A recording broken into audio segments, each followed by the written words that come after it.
يا لغتي عربية حسبي بأنك منطقي وبياني عربية قلبي.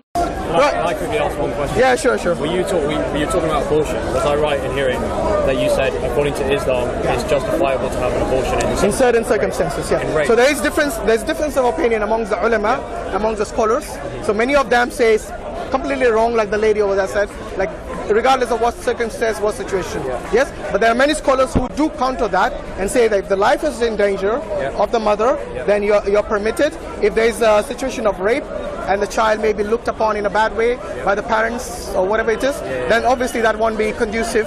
But then, like I said, there are always alternatives to give that child for adoption or something like that. So in Islam, regarding these circumstances, exceptional circumstances, there is a difference of opinion. However, if there is no circumstances other than, oh, you made a mistake, then yes, you can't just abort a child, because that is taking life. I can understand it unjustly, except for your personal view for abortion abortion in the circumstances of rape. Where do you stand on that? I stand with the ulamas who say that in this circumstance it's permitted to abort. Okay, but like I said, I also have a feeling that those parents who are seeking this fatwa, this ruling, that should I abort all the time? No, they're given the choice as parents to not abort. So if they don't want to abort, then they have the option not to abort, which in fact is a better one, because like I said, a life of a child who has no way to defend itself, yes, taking that life is the most unjust thing anyone can do. When do you think the human life fundamentally begins? I think where the mother's life is in danger, then I would say definitely that takes precedence. No, sorry. I mean, I asked, when do you think a human life fundamentally begins? Oh, from the time of conception. So here's what I would disagree with rape as well, abortion in the case of rape. Okay, go on. From a logical perspective, imagine I'm getting to this destination, let's call this place X, right? One way I go this way, second way I go like that. Right? I know this sounds a bit random, but I know past consideration. Here's the point. Fundamentally, I came to the same destination. I just went through different routes. Okay? Well, let me relate that. In the circumstance of rape, compare that to when someone willingly decided to consummate and have a child. The method itself may have been different, but the fundamental destination or product of that circumstance is the same, right?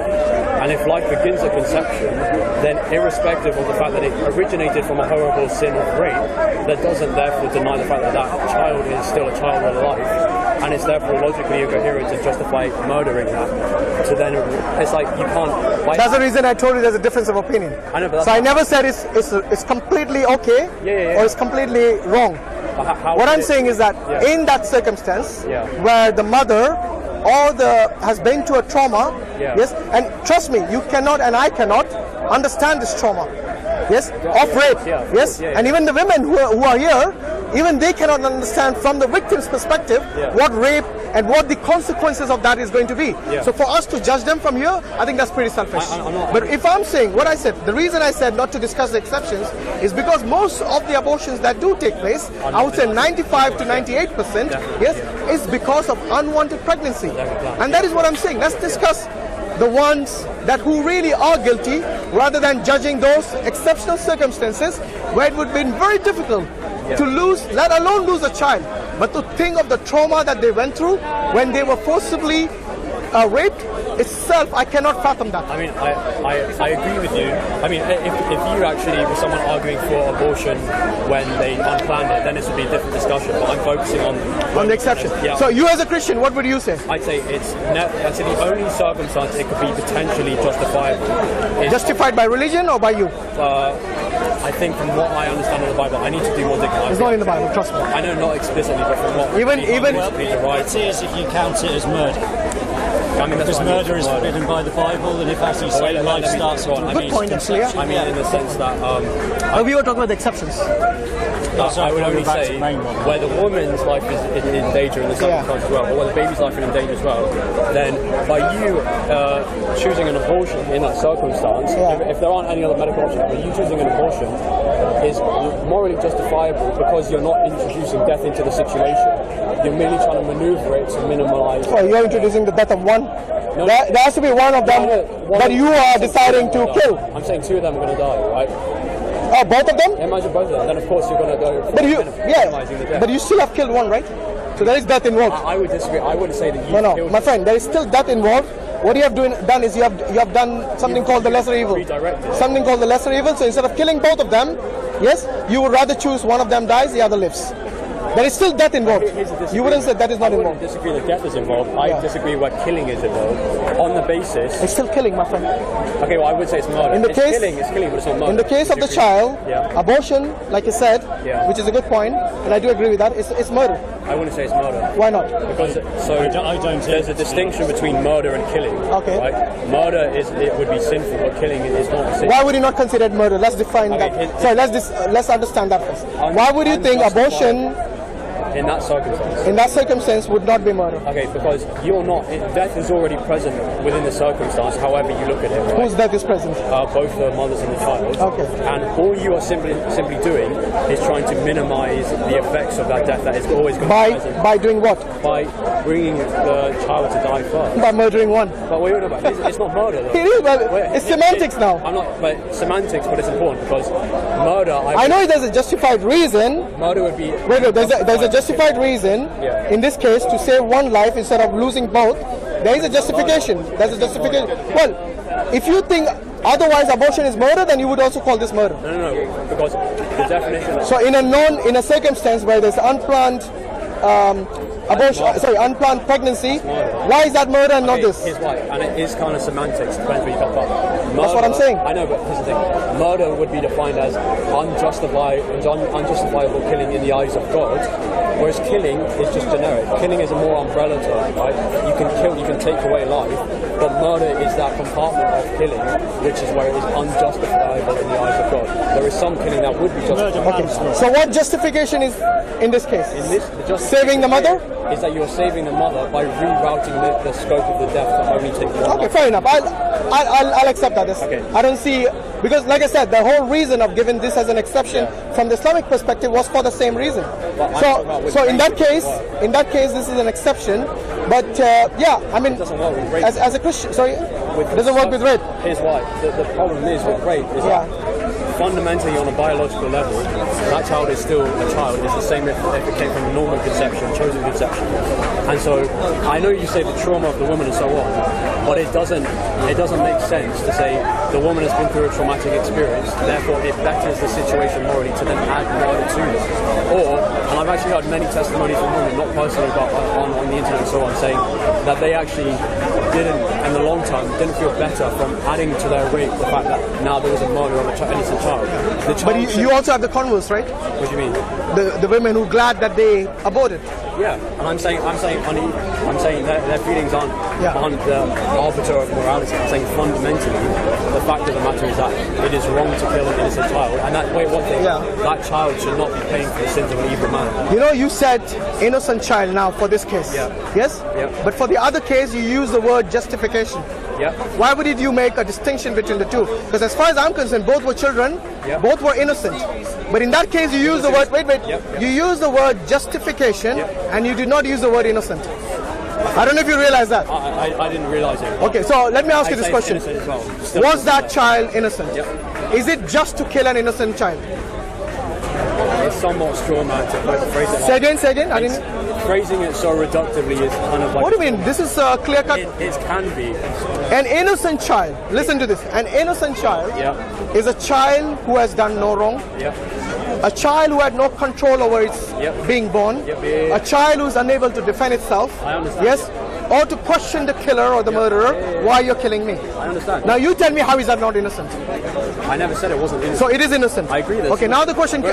Now the question to you is this: is it just to kill an innocent child in any circumstance? Potentially. Give me a circumstance. There's the one circumstance we talked about in the case of the abortion where that child is always going to die anyway, and you're simply now introducing that death earlier than it would have ordinarily came to term naturally. Yeah, but imagine this. If you had the option to save the child and not the mother, what would you have done then? If I had the option to save the child or the mother? And not the mother, I think So I've talked to a man who was pregnant with his wife. Okay. And they talked about it, and she said personally, she feels like the most loving, Christ-like, sacrificial thing to do would be to let that child live and let her die for the sake of her child. Ah, you see, you switched. I didn't switch. There was two different circumstances. No, it's the same circumstance. Isn't. Circumstance one is where they're both definitely going to die, unless you. But why did you choose to save the child then? Sorry, to kill the child and save the mother then? If both of them are going to die, then why would you save? That's different to circumstance two, where his wife. Is it? I thought you said both are going to die. Circumstance two. In the second circumstance, one of them is going to die. Didn't you say that? No. Let me clarify. Okay. So there's a circumstance where you said both of them were going to die. Unless if both of them were going to die, unless you abort the child, then you cannot say, I'm going to save the mother and not the child. The mother was definitely. Or you cannot say, I'm going to save the child and not the mother, because if both the possibilities existed when they were both going to die, and the doctor comes and tells you, I can only save one of them. That's right. Let me rephrase it. The child is always going to die. The mother can be saved if the child is brought to abortion early. That's the circumstance. Second, if the child is always going to die. Naturally, both will die. Yeah. But the child is always going to die. The mother could be saved if the child was brought to abortion early. Oh, I see. So in that case, there wasn't much of an option anyway. Yeah, that's what I'm saying. That's a completely different. Because I thought it was when you said both of them are going to die, and then you only decide to kill the child, not the mother. Oh no, that's not what I'm saying. Yes. But anyway, I think, look, like I said, these are exceptional cases. You also mentioned Christ-like sacrifice in this circumstance. As in the raped woman. No, this wasn't. No, it was the other way around. I was talking about a guy I knew. Him and his wife were pregnant, and they were considering worst-case scenario. Imagine my life is in danger, and it's me or the child. Okay. She said she would rather herself die and then let her child be born than it be the other way around. Okay. She now, why is that? I don't know. No. Why is that Christ-like? Because in the case of Christ, it wasn't like his life was in danger, and hence he was willing to give up his life for mankind's sins. It's not Christ-like at all. Okay. It's Christ. In fact, if Christ was God, then and if he had the ability to forgive, do you believe he had the ability to forgive? Yeah, but you need to define it properly. Forgive means if I forgive your sins are forgiven. It's There's no debt remaining. In Christianity, you know that there is the difference in terms of we're talking about penal substitution and atonement. We don't look at it very reductively as. There's no forgiveness. Yeah. Yes, is that what you're alluding to? Yeah. Now, do you think that is just or unjust? I think that is just. Oh, sorry. I know I was going to give you a chance to speak. It was a little bit Old Testament since Jesus. No, but even Jesus, that was blood. That was blood. And these are his statements when he said there is no forgiveness without the shedding of blood. Yes, please. I need a refill. Thank you very much. I know this is really annoying to go mid-debate, but I got a charge service in 10 minutes to get down. Oh, is it okay? So, do you believe forgiveness is an attribute of God? Forgiveness as an attribute. Means is it something that is intrinsic? Without that, you cannot say that is God. Not necessarily. I'd say you could say that forgiveness is an extension of justice, or forgiveness is an extension of love, and love and justice, or perhaps love is a fundamental attribute of God. But not forgiveness. How would you consider it justice to kill an innocent man or an animal for the sins of others? How is that justice? Or even love? Well, again, there are two different views of justice. You got I can't remember. One of them's a consequentialist approach to justice. I can't remember the other. Second, sorry, I didn't catch that. The consequentialist approach to justice. I think William Lane, Dr. William Lane Craig. Yeah. He did a talk on this about the two approaches to justice and how, in one view of justice, it would appear unjust. But I think if it perhaps was a consequentialist approach, then it can be just. I honestly can't remember. I'm trying to go off the top of my head. I haven't been for months here.